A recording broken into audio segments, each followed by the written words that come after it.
Good evening, everybody. It's Gibson, and I thought I'd make a video this evening because I think I've expressed in other videos that 2018 has been the craziest year of my transition and something to write about the second half of my book. But I just wanted to share something with the world. Actually, this is only going to be an unlisted video, and so only people who have a link to it will see it, and only people who are subscribed to my channel will see it. But listen, I started my transition from female to male on October 30th, 2015. And I did so knowing full well that I could lose the love and support of my family, my friends, not only on social media but in my life, which were primarily lesbians at the time, and some male friends, cisgender male friends.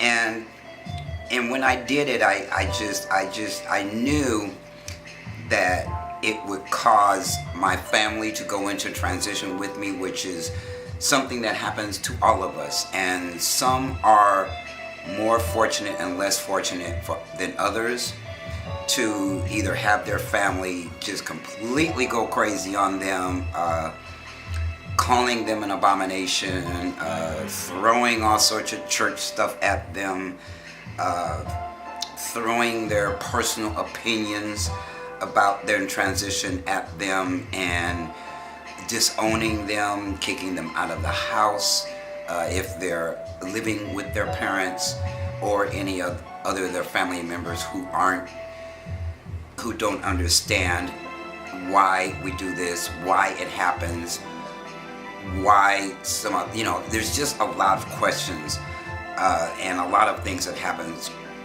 with family. And while most of my family has been behind this, even if they didn't understand it, even if they've never researched a thing about it, because listen, when it comes to being transgender, this country is not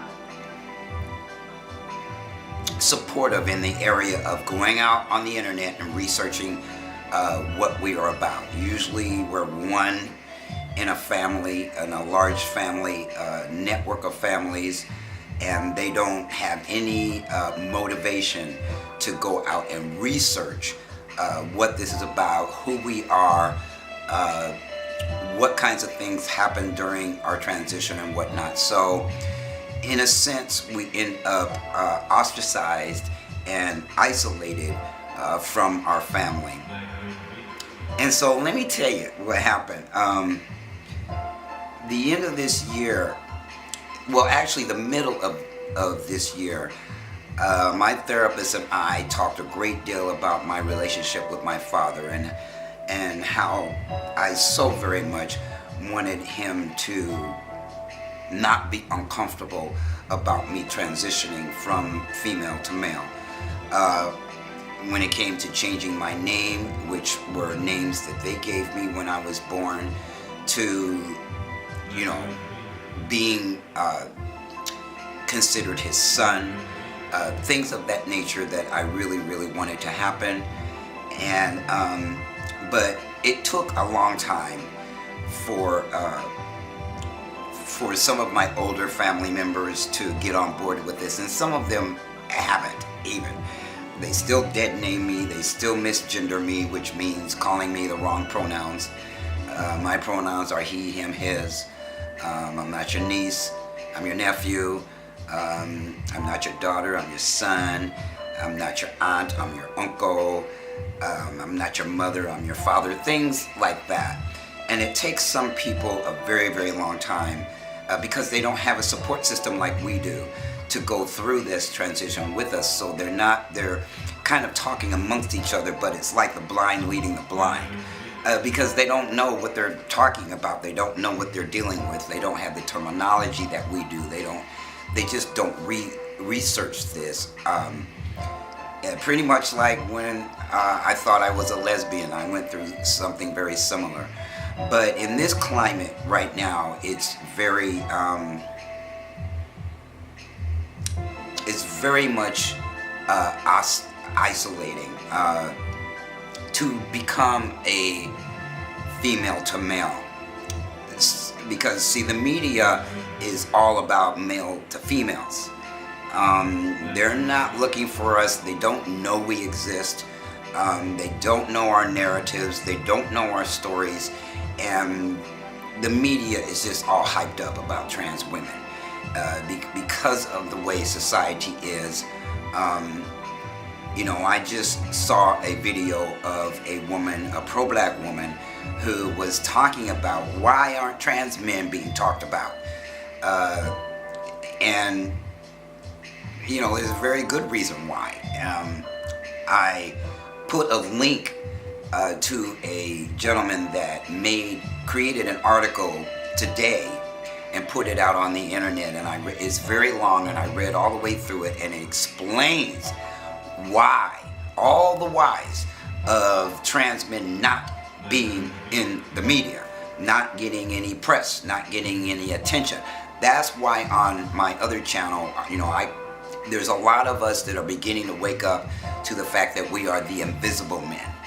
And by that we mean, people don't want to acknowledge we're men, or they think we're an abomination to even be calling ourselves men without the genitals of men, even though there are surgeries available to partially make us feel comfortable in our bodies. No, it does not turn us into cisgender men where we can produce children. We will never ever produce sperm. We'll never be able to. The penises that the surgeries can opt us for are not 100% functional as biological men's penises. But okay, so I went all the way around to say that my therapist told me to try explaining to my father what it was like for me as a child, because he probably didn't know some of the things that I was thinking when I was a little boy. I didn't even know how to tell anybody I was a boy. It was the 1960s when I first became aware of it, but I had no point of reference, and I couldn't articulate what was going on in my head, but I did a bunch of things, and my therapist told me to explain them to my father as gently and lovingly as I could. And I was, at the time she suggested this, some things had happened, and I was kind of trying to distance myself from my father, although I love him very, very much. It's just very difficult for us to go through this because we're not just going through it with one family member. We're going with it through a bunch of them, if there are a lot of them that are aware that we're transgender. So, but him specifically, I knew that if I tried to interact with him about this, and if he didn't embrace it and he didn't accept it, that my feelings would be hurt. So when she made the suggestion for me to have a conversation with him about it, I said okay, and I tucked it in the back of my mind and went on about my business. And I no longer have that therapist. But what happened was I just, one day I said, you know what, it's time for me to have this conversation with my father. And I didn't know whether I wanted to email him or call him on the phone. So I kind of flipped a coin, which said, you know what, email the man and hold your breath. But I took over a month to carefully write this email to him that gave him room to say no, to struggle with it, to accept it or not accept it. See, I learned a long time ago that sometimes if you give people the space and the room to say no, that they end up saying yes because you gave them the option. You didn't force it upon them. You didn't get mad at them if they did, if they didn't, or whatnot. So I have given my father all the time in the world to come around. And, you know, we've had some things happen that weren't to my liking. But I took a month to write this very, very, I guess you could say, powerful email to him, where I told him some of the things that I did and felt when I was a child. And then at the very end of this email, which was very long, I told him, I think I said, holding my breath. And the response I got back was the best thing I could have ever hoped for. You know, not only did he say he did not know what was going on with me as a child, but I think his tone in his response was like he appreciated me letting him know what was going on with me as a child. And then he said that yes, he is struggling with my name change, and that he's just as attached to the name that he gave me when I was born as I am attached to the name I gave myself when I was reborn. But the way that he said it was like, okay, I got it. I wanted him to begin to grapple with it.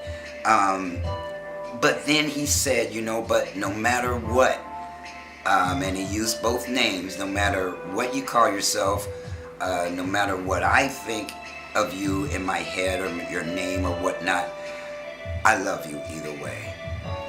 And from then, I sent him an email back, and we were talking back and forth, and we were emailing back and forth, and then he helped me with something. And and then after that, we had a phone conversation today where we were just being ourselves. And I can't remember a time in my life where we were this connected, where we just laughed and talked about whatever with each other. I mean, it wasn't a father-son type of talk. It was just a person-to-person type of talk. It wasn't like a parent-child relationship type of talk. It was, like I said, person-to-person. And we laughed, and we had a really good time. And he expressed again that he just wants me to feel good about myself. He wants me to be happy, and I felt it.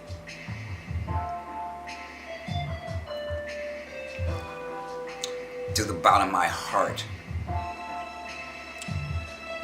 I felt that he is finally starting to embrace who I really am, who I know myself to be. And if there was anybody in the world I wanted that to happen with all of my family members, guess what? Of course it's him. I lost my mom when I was 35. So I can just imagine her right now somewhere in the universe, smiling down on me, because she was my number one fan in life. No matter who I was, no matter what I did, she embraced me and accepted me because she birthed me. Fathers contribute to the birth because, it's their sperm that made us come to be. But it's the mothers who birth us who really have a different kind of acceptance of their children than the fathers do. Now, I've heard it be the reverse, where the fathers knew all along and they were more on board with somebody's transition, a man's transition, than the mother. You know, I've heard it both ways, and we all talk amongst ourselves about the things that happens in our family. And this one, I just want to say that, you know what, miracles do happen. And I think this was more than a miracle, because I worked very, very, very hard on that email to give this man the space to express himself, whether it was positive or negative. I just created the space for him to say whatever he needed to say, and just hoped like hell it wasn't something really negative, and he did, and today I felt so loved, and I felt so accepted, and I felt so embraced, that when I got off the phone, I was in my car, I was talking to him while I was running errands, and I felt like crying. I had a lump in my throat. I had goosebumps. And I just want to say, if my father ever sees this video log of mine, that I love you dearly. You are my hero. You are my role model. You've always been. Everything that I am is 50% you, 50% my mother. And I've got quite a combination going on in my personality that makes me very much of a dynamo in this world and a force to be reckoned with. And, you know, I'm going to make some things happen. I have declared 2019 to be the year that I make many things happen, including part of my story to come out, because I'm going to self-publish part of it. I'm not going to wait on traditional publishers or even literary agents who don't really help people get their story out. It's all about me being able to write the kind of story that shines and is polished and shines, and to begin to tell the world my story from the end. And then if that goes well, I'll be able to perhaps catch some big fish out there that will be willing to edit and publish my entire story. So to that, I just want to say, Dad, I love you. I love my brother. I love my stepmother. Somebody recently told me that, you know, no matter whether, see, my dad's wife isn't that much older than me, so I've never considered her my stepmother, like that name. So I've always called her by her name, but she is my stepmother, and I love her too. Boy, we've had a rough, how many years has it been since I've known them and her? And 40 years at least, 50 years. So to my family, I love you. And to everybody else, you know what, put some positive vibes out there in the universe, that what I'm declaring, I'm able to actually accomplish in 2019, including getting my business sustainable and whatnot. There is a subscribe button that you will see in the lower, I think, back side of these videos, that maybe I haven't put that on this channel, but I'm going to before I upload this video. And I want to wish everybody a very, very happy new year, and happy holidays. Today is the start of Kwanzaa, and so to people out there who celebrate that holiday, happy Kwanzaa, and Ray Gibson is out.